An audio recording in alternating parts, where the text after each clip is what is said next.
অর্থ পাচার মামলায় যুব মহিলা লীগের বহিষ্কৃত নেত্রী শামীমা নূর পাপিয়াকে ৪ বছরের কারাদণ্ড দিয়েছে আদালত। এছাড়া তাকে ৫ লাখ টাকা জরিমানা করা হয়েছে। রোববার ২৫ মে ঢাকার বিশেষ জজ আদালত এই রায় ঘোষণা করেন। তবে এ মামলার অন্য ৪ আসামিকে খালাস দেওয়া হয়েছে।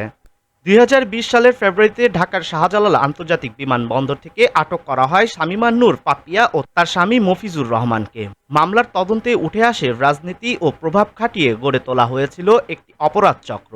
ঢাকার একাধিক হোটেলে চলত অবৈধ কর্মকাণ্ড, যেখানে ছিল অস্ত্র, মাদক এবং বিপুল অর্থ লেনদেন। এর আগে গত বছরের ২৪ জুন কুমিল্লায় কেন্দ্রীয় কারাগার থেকে জামিনে কারামুক্ত হন নরসিংদী জেলা যুব মহিলা লীগের বহিষ্কৃত এই নেত্রী।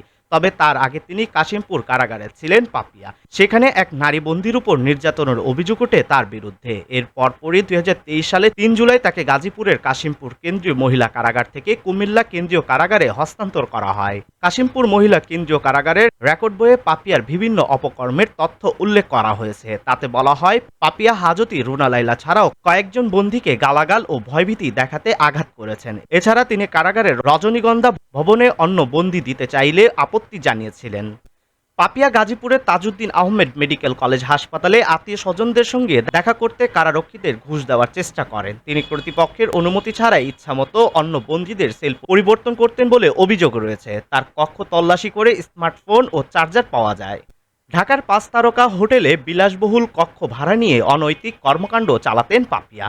আইন শৃঙ্খলা রক্ষাকারী বাহিনীর অভিযানের বিষয়ে আজ পেয়ে বিদেশে পালিয়ে যাওয়ার সময় ২০২০ সালের ২২ ফেব্রুয়ারি বিমানবন্দর থেকে পাপিয়া ও তার স্বামী মফিজুর রহমানকে গ্রেফতার করে র্যাব। এরপর পাপিয়াকে নরসিংদী জেলা যুব মহিলা লীগের সাধারণ সম্পাদকের পদ থেকে বহিষ্কার করা হয়। ওই বছরই অস্ত্র মামলায় পাপিয়া ও তার স্বামীর ২০ বছরের কারাদণ্ড হয়।